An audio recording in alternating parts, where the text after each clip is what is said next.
Hi everyone, my name is Halpern, and this is Accelerating the Future. Today our guest is Simon Halpern, the founder and CEO of Phase 4. Simon, thank you for joining us. Thank you. So I know the name Phase 4 comes from the fourth phase of matter, plasma, which is at the heart of your propulsion technology. But that's pretty much where my knowledge begins and ends. So could you by any chance start off by explaining what the company is, what the company does to us? Sure thing. So Phase 4, we've been around for a couple of years. We're up to 10 employees now. And what we do is we take a combination of three things that we saw happening in the world and applied them to a problem that we saw in the industry. So the problem we saw in the industry is propulsion related. We'll get to that. But in order to create plasma to in turn create propulsion, what we did was we took advantage of the CubeSat Cube satellite standard. And when you have something that's standardized, of course, it becomes scalable. So people think of CubeSats, which this is a life-size 1U. Think of these kind of like the shipping containers of space. So we took the standardization of CubeSats, then we took borrowed technology from the cell phone industry, which, if you think about what Moore's Law has done, we're all sitting around with supercomputers in our pockets. What we've specifically extracted from the cell phone itself is the DC to RF converters that effectively are what your phone is. You're taking battery power and converting that into radio waves.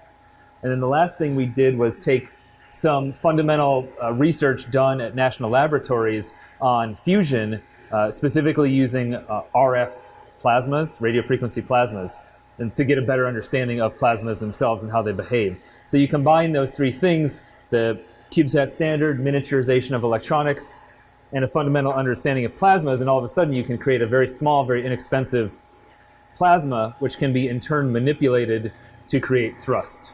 Okay, I see.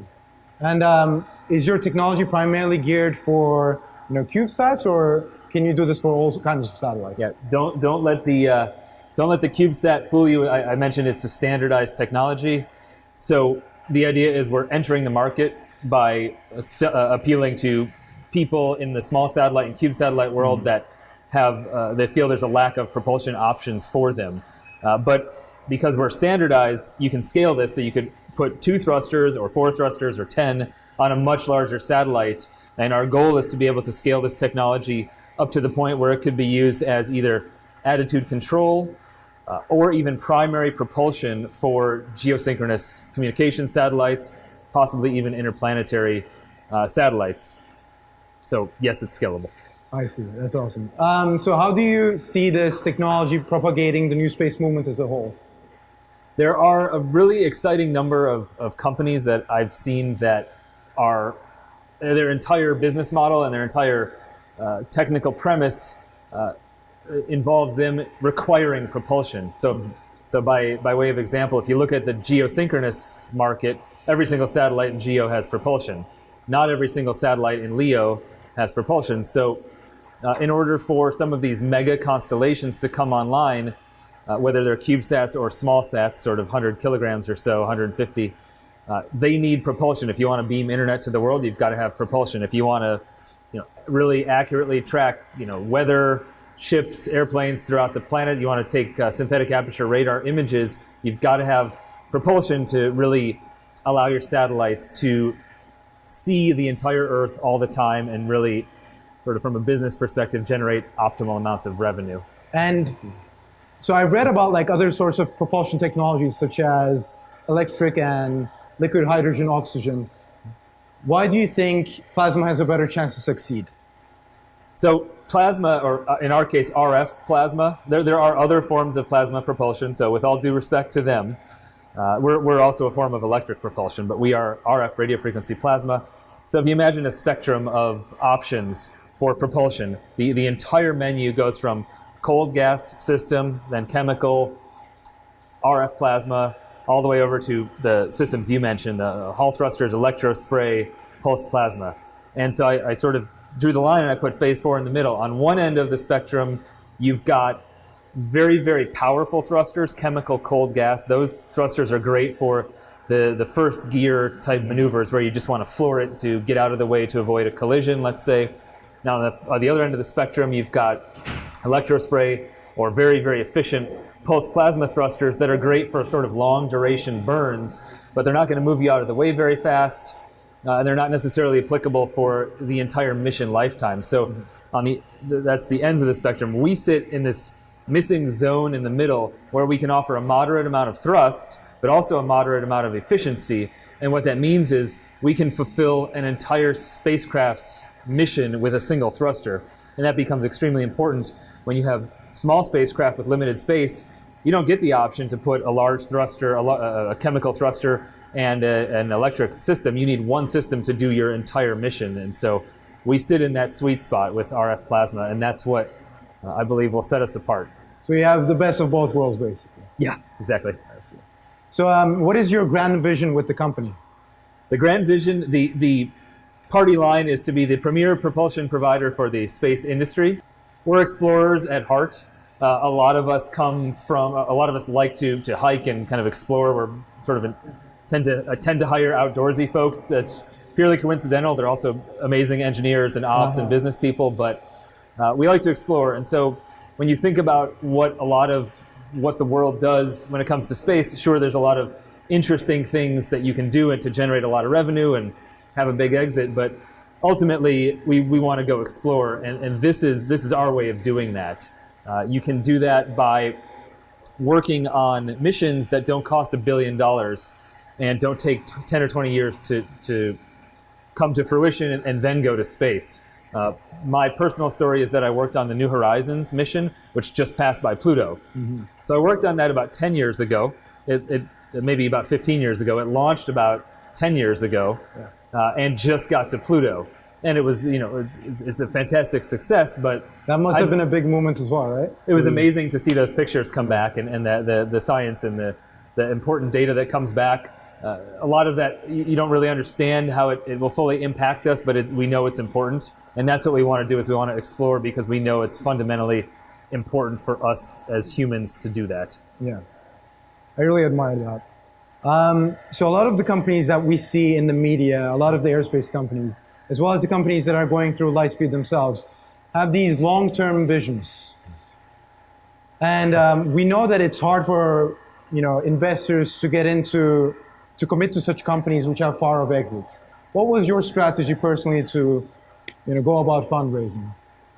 Meat and potatoes. There is a problem. People are willing to pay money to fix the problem. Mm. We have the smarts to develop the solution for the problem. And I presented it as just that, with I tried to be very realistic about what I personally am capable of and what the technology is capable of. So investors love to make money, and if it's trying to take the rocket science out of it. Yeah. This is just it's a transaction. There's someone who has a problem and they're willing to pay for it. We can make the solution. So keeping it very simple, and not focusing on the plasma physics, but also, I guess the investors did have some faith in me that I do have experience in the industry, so and general experience working for the last 10 years, so I know how to go about finding the right people that can actually help me solve the plasma physics problem, or the orbital dynamics problem, or the operations problem that are inevitably going to come up as a result of developing this technology. Speaking of finding the right people, would you say that applies to investors as well, for aerospace? Yeah, a lot of people out there with a lot of money. It's important to find investors that first of all have the long-term vision, because space does take a while. There's delays, things explode, things go wrong. So ones that inherently understand that. But I personally sought out, I mentioned we're explorers and innovators, and those who have a bit of an imagination, because if you try and think about only solving the one problem, you're gonna develop the solution for that, but you never know what may result by solving one problem. And by that I mean, take the example of like Velcro or microwaves, which were invented for astronauts 50, 60 years ago to go to the moon. Warm up their food and stick so you're not floating around the spacecraft. For every possible customer scenario that I can think of today, I believe there are probably 10 new constellations, 10 new types of customers that will go, oh, that thruster is really cool, nothing like that exists. I can now fly in this very interesting orbit and collect this data that no one else can get. So I think that so back to the investors, I seek out those who understand that space is hard, but space is hard and long term, but who also have at least some element of imagination and realize that there's going to be more happening in 10 years than we could have ever thought of today. In addition to that, I look for people that can fund us through perhaps a number of rounds. Space is cheaper than it used to be, but it's not that cheap. So recognizing that you're going to start with maybe a few $100,000 or a few million, and maybe need to go to the tens of millions of dollars of fundraising at some point means that you need people that are willing to stick with you throughout and have the funds to be able to do that. I see. So I'm sure there are a lot of risks involved with starting a company this size as well. What would you say is the biggest risk you took with Phase 4? Just starting it. So you're looking at the founder and sole first employee. That was it. Yeah. And I am not a plasma physicist. I am an aerospace engineer.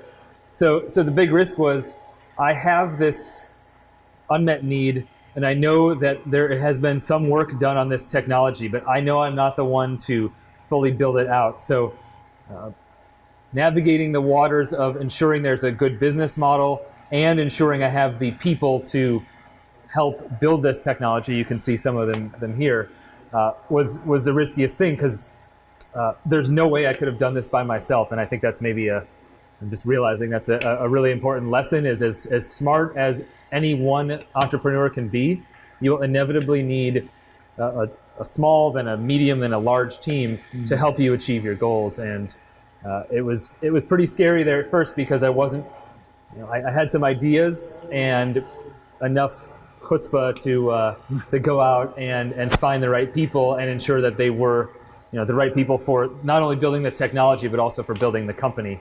So, but it's scary when there's just one or two or three of you for a while, and you've got people chomping at the bit waiting for your technology to come to fruition. Yeah. And that's what we see, like what investors are looking for when they're trying to make an investment as well. They always care about the team, having the great team. So I completely understand that. Let's move on to learning more about you, Simon Halpern, the entrepreneur. What do your typical days look like here? I'll back up a little bit. I have a 7-month-old at home. So congratulations. Thank you. It's very exciting and very tiring. Wake up a little bit early so I can have some time with him. Family time is important to me. And then getting to work early in the morning. And it's usually I've already checked my email 10 times before I've even gotten here. But I tend to be focused on the tasks that are oriented around the strategic, the tasks that involve more thought early in the morning. Really sitting down to dive into a particular customer's problems, or our pricing strategy, or perhaps our marketing strategy, just in terms of how we want to present this product to various audiences. Those things just take some internal time to think about. And then as the day goes on and the office fills up and the noises come about, it becomes everything from there's no one day that's the same. So let me just go through today. Got an offer letter out and signed to a new employee. Discussed a conference that we want to attend, who's going to attend, and how much is it going to cost, and does that fit in the budget?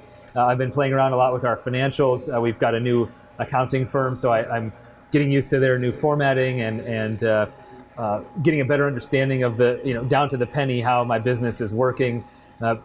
Then you have to solve a problem like there's garbage piling up outside and emptying the trash. Yeah. And also, by the way, there's a plasma thruster over here that my CTO wants me to take a look at, a new experiment, and discuss how it's applicable to a potential customer. So beginning of the day, a little more thinking. As the day goes on, a lot of individual problems to be solved. So it gets more mentally exhaustive by the minute, I'm guessing. It does. But there's always time to step outside. I try to go for a walk, at least around the block, or to lunch, and then get home to see the little kiddo at home, and probably spend a few hours in the evening catching up on current events, what's going on in the industry, and so on. So what are some of your hobbies that help you, combat the stress that is involved with starting a company and managing a company? I mentioned earlier, a lot of us are explorers. I personally am a NOLS, which is the National Outdoor Leadership School. I'm a NOLS alumni. So that's the school that the astronauts go through when they do their outdoor survival training. Yeah. So I got a feel for that right after college, just being in the outdoors, and haven't stopped. That's how I met my wife, was on a hike. And we hiked a big mountain together. I proposed to her on a mountain, and now I go hiking with my wife and my kid everywhere around Southern California and anywhere around the world when we can get there. Hiking's probably the biggest thing that I'm up to. What's the most challenging hike you've gone on? Most challenging hike?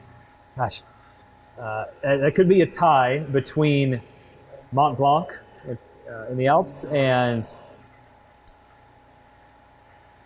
boy, been on quite a few here. I'm gonna go with Everest Base Camp.